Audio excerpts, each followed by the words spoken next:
Everyone, good morning, नमस्ते, राधे राधे। कैसे हैं आप सभी? आई होप आप सब अच्छे होंगे, स्वस्थ होंगे, मस्त होंगे। और मैं भी अब ज़रा थोड़ा बहुत ठीक हूँ। मतलब इतनी ठीक हूँ कि थोड़ा वीडियो बनाने का अब मन कर रहा है, तो इसलिए मैंने सोचा वीडियो बना लेती हूँ। तो बस यहाँ पे मॉर्निंग में सुबह जल्दी उठ के आजकल जो सबसे पहला काम है वो गाय का दूध निकालने का ही है मेरा, क्योंकि सुबह मॉर्निंग में गाय का दूध डेयरी में जाता है, तो इसलिए सुबह सबसे पहले दूध ही निकालना पड़ता है मुझे। चाय उसके बाद ही बनाती हूँ, क्योंकि दूध निकल जाएगा तो डेयरी में देने के लिए रावत जी चले जाते हैं, और अगर थोड़ी सी भी लेट हो गई तो गाड़ी निकल जाती है। तो जिस वजह से दूध ऐसे ही घर में फिर वेस्ट रहेगा, तो इसलिए सुबह जल्दी उठ के सबसे पहले यही काम करती हूँ। तो बस दूध निकालने के बाद दूध गैस में रख दिया है, और वो रावत जी दे के आ गए थे। और उसके बाद दूध देने के बाद बर्तन इतने हो जाते हैं ना, क्योंकि जब गाय के साथ दूध का काम होता है ना, तो बहुत ही बर्तन हो जाते हैं, बड़े बड़े बर्तन बहुत ज़्यादा ही हो जाते हैं। तो बस उनको सुबह निकालती हूँ पहले, पर थोड़ा चाय वाय पीने के बाद ही करती हूँ वो काम। तो बस फटाफट से दूध निकाल के आई हूँ। उसके बाद गैस में दूध रखा था, तो दूध रखा हुआ था, दूध थोड़ी देर गर्म हुआ, तब तक मैं काम कर रही थी, चाय वाय पी अपने। और उसके बाद मेरा गैस सिलेंडर भी ख़त्म हो गया था, तो बस सिलेंडर को निकाला है और बाहर रखा है।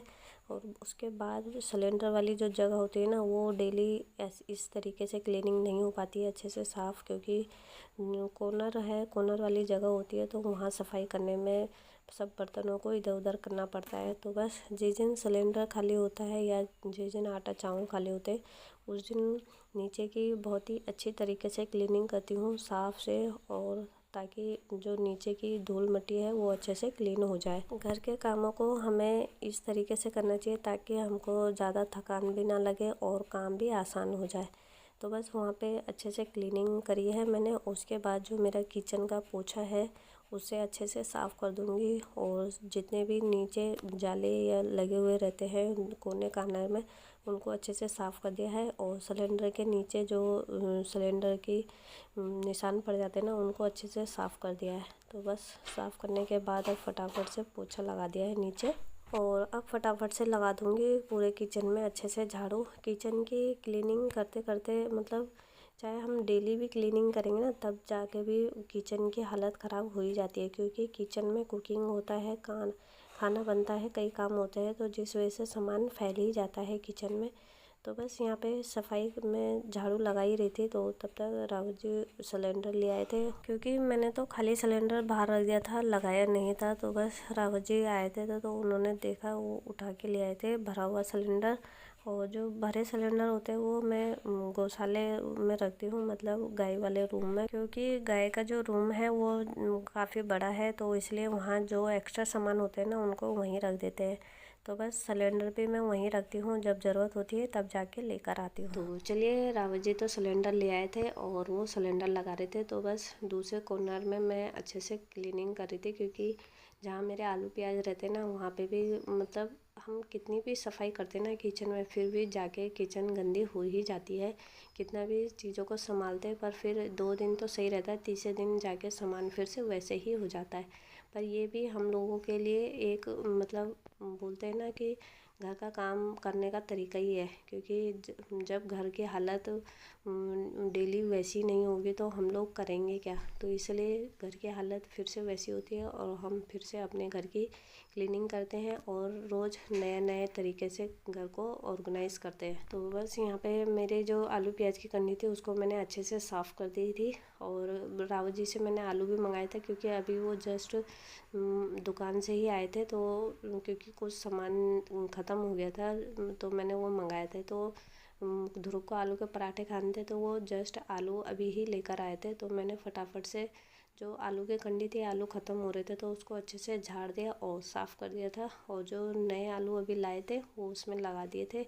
और जितने थोड़े बहुत मेरे को बॉईल करने थे वो मैंने साइड में रख दिए थे। और झाड़ू लगाने के साथ साथ मैंने सोचा पहले आलू भी गैस पर रख देती हूँ, जब तक 2-3 सीटी आएगी तब तक झाड़ू भी लग जाएगी और आलू भी अच्छे से बॉईल हो जाएंगे।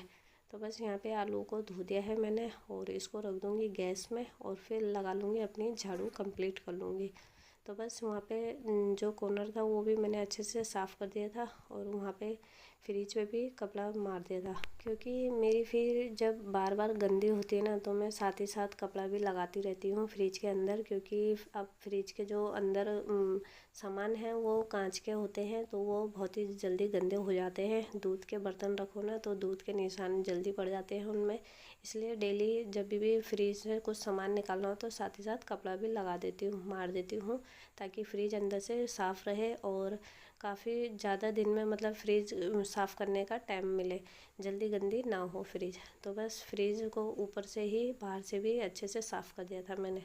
तो चलिए, यहाँ पे मेरी झाड़ू अच्छे से कंप्लीट हो गई थी, और जो मेरे सिंक में बर्तन थे सुबह मॉर्निंग के, ये दूध के बर्तन हैं और चाय के बर्तन हैं, तो बस इनको निकाल लेती हूँ, क्योंकि सिंक पूरी ही भर गई थी। क्योंकि दूध का मैंने आपसे कहा ना कि दूध जब से गाय भी आई है तो उस गाय ने मतलब बच्चा दिया है, और गाय दूध दे दी है जब से, तब से काफ़ी ज़्यादा बर्तन हो जाते हैं सिंक में, बहुत ही ज़्यादा, और मुझे बार बार बर्तन धोने पड़ते हैं, नहीं तो सिंक में फुल भरा रहेगा और जो ब्रेकफास्ट के होते हैं या लंच के वो बर्तन रखने की जगह नहीं मिलेगी।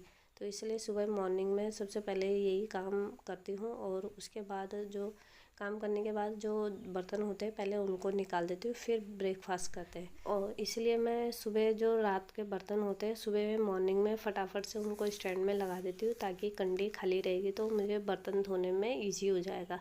तो बस यहाँ पे आलू भी बॉईल कर दिए थे और हो गए थे, तो रावत जी उनको अच्छे से छील रहे थे।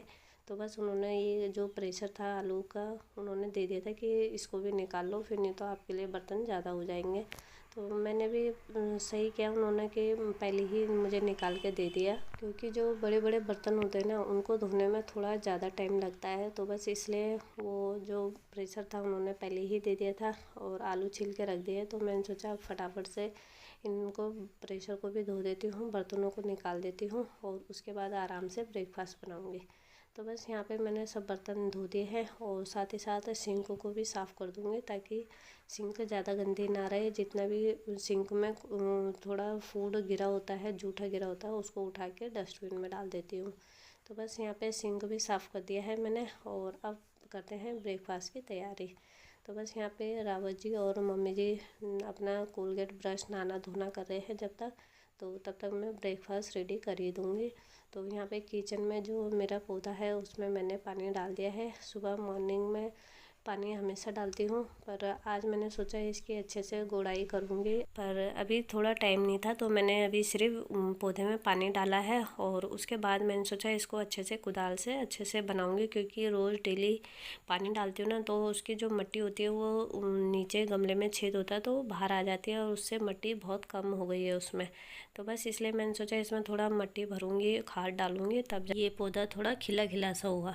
तो चलिए, पानी डालने के बाद तुरंत ही मैंने आटा मलने की तैयारी करी, क्योंकि ब्रेकफास्ट बनाना था, सब ब्रेकफास्ट करने के लिए आने ही वाले थे। तो बस मैंने यहाँ पे आटा मल के रख दिया है, और आलू का पेस्ट जो डो होता है वो बना के मैंने रेडी कर दिया है। तो चलिए अब फटाफट से बना लेते हैं आलू के पराठे। और ये 2 मिर्च रखी हुई है, क्योंकि बच्चे और हम मिर्च खाते नहीं हैं, तो रावत जी को हरी मिर्च चाहिए होती है पराठों में। तो बस मैंने सोचा जो लास्ट में पराठे बनाऊँगी रावत जी के लिए, उनमें अलग से मिर्च काट के डाल दूँगी उसके अंदर। तो बस यहाँ पे फटाफट से पहले मम्मी के लिए और अपने लिए और बच्चों के लिए मतलब ध्रुव के लिए बना लेती हूँ, उसके बाद लास्ट में रावत जी के लिए बनाऊँगी।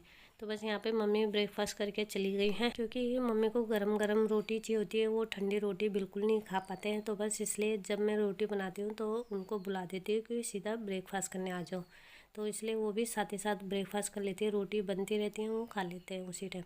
तो बस यहाँ पे उन्होंने ब्रेकफास्ट करके चले गए हैं, और ये हम सब के लिए भी बन के रेडी हो गई है।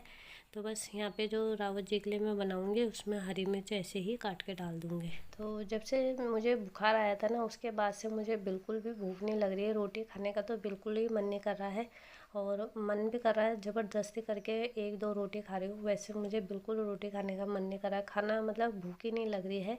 तो बस रावत जी से मैंने भूख की टॉनिक भी मंगाई थी, पर उससे भी मुझे लगता है कि कोई फ़ायदा नहीं हो रहा है, क्योंकि काफ़ी दिन हो गए मुझे बुखार आए, आज मतलब 9-10 दिन हो गए हैं ये जो बुखार है ना, इनमें ऐसी तबीयत ख़राब हो रही है, इनमें इतना मतलब वो हो जा रहा है कि भूख ही बंद हो जा रही है बिल्कुल। तो बस इसलिए मैं ज़बरदस्ती रोटी खा ही रही हूँ, क्योंकि जब खाना ही नहीं खाएंगे तो शरीर में ताकत या एनर्जी कहाँ से आएगी। तो इसी वजह से रावत जी ने बोला आलू के पराठे बनाओ, क्या पता तुम्हारा मन करेगा खाने का।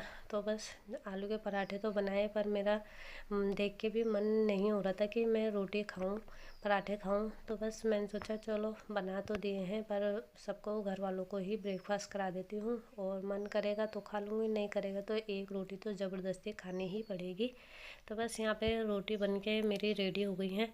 तो चलिए फटाफट से रावत जी को दे देते हैं और बच्चों को भी, और फिर मैं आराम से अपना थोड़ा टीवी देख के मनोरंजन करके ही खाऊंगी, क्योंकि ऐसे तो मुझे रोटी खाने का बिल्कुल भी मन नहीं कर रहा है। तो चलिए रावत जी आ गए हैं, फटाफट से पराठों पे घी लगा देती हूँ, क्योंकि पराठों पे घी और दही ना हो तो खाने का मज़ा ही नहीं आता है। तो बस यहाँ पे रावत जी के लिए थाली लगा दी है मैंने, फटाफट से उन्हें ब्रेकफास्ट दे देते हैं, और ब्रेकफास्ट के बाद ही होंगे सारे काम। तो चलिए यहाँ पे सबको ब्रेकफास्ट करवा दिया था मैंने, और ख़ुद भी मैंने कर लिया था। मेरे से रोटी खाई नहीं गई थी, पर एक रोटी मैंने ज़बरदस्ती करके खाई है। तो बस जैसे भी ब्रेकफास्ट किया है और उसके बाद आ गई हूँ किचन में। तो फटाफट से अपने किचन को समेट लूँगी, जितना भी सामान है एक्स्ट्रा उन्हें उनकी सही जगह पे रख दूँगी।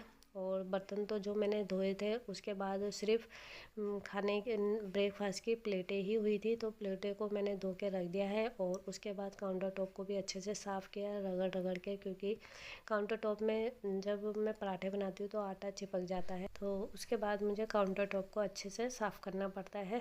तो बस यहाँ पे काउंटर को अच्छे से साफ़ कर दिया है, सामानों को अच्छे से ऑर्गेनाइज़ कर दिया है, किचन को बिल्कुल साफ़ सुथरा कर दिया है, और साथ ही साथ पोछा भी ले आई थी कि पोछा तब लगा दूँगी। तो बस जैसे ही अपने किचन की अच्छे से क्लीनिंग करी है, काउंटर टॉप को साफ़ किया है, उसके बाद सीधा अब पोछा लगा दूँगी पूरे घर में। तो पोछा लगा ही रही थी, और जो पानी का डब्बा भर के रखा हुआ था ना, उसको मैंने बाहर रख दिया है, क्योंकि मैंने सोचा जो नहाने का पानी मैं गर्म करूँगी वो डब्बे का ही पानी गर्म करूँगी। तो बस यहाँ पे अपने आज मैंने जो मेरा बाथरूम था, पोछा लगाने के बाद सीधा अपने बाथरूम में पूरी क्लीनिंग करी, अपने दोनों बाथरूम को अच्छे से चमकाया, क्योंकि जब से बारिश हो रही है ना, तो बाथरूम की हालत बहुत ही गंदी हो जाती है, क्योंकि पानी के छींटे पड़ते हैं और बाथरूम में काले काले निशान पड़ जाते हैं, जिससे बाथरूम में जाने का मन ही नहीं करता है। तो बस आज अपने बाथरूम को, दोनों बाथरूम को अच्छे से साफ़ किया है रगड़ रगड़ के ब्रश से, और अपना जो मेरा वॉशिंग मशीन है उसके नीचे भी अच्छे से सफाई करी, उसकी जगह चेंज कर दी थी, और उसके बाद मैं नहा धो के आ गई थी सीधा। तो बस नहाने के बाद ज़्यादा देर पानी में रहो ना, तो हाथ पैरों में आपको पता ही होगा कि कैसे मतलब वाइट वाइट से हो जाते हैं। तो बस इसलिए मैंने सोचा जो मेरा निविया का मॉइस्चराइज़र है उसको फटाफट से लगा लेती हूँ, क्योंकि आज पानी में ज़्यादा देर मतलब कम से कम मुझे बाथरूम को साफ़ करते करते 1.5-2 घंटे हो गए थे आज। तो चलिए फटाफट से मैं मॉइस्चराइज़र लगा लेती हूँ हाथ पैरों में, और उसके बाद करूँगी खाना बनाने की तैयारी। तो चलिए गाइस, आज की वीडियो यहीं पर एंड करती हूँ, और अगर आपको मेरी वीडियो थोड़ी सी पसंद आए तो लाइक शेयर और सब्सक्राइब करना बिल्कुल ना भूलें। मिलते हैं नेक्स्ट वीडियो के साथ, तब तक के लिए बाय बाय।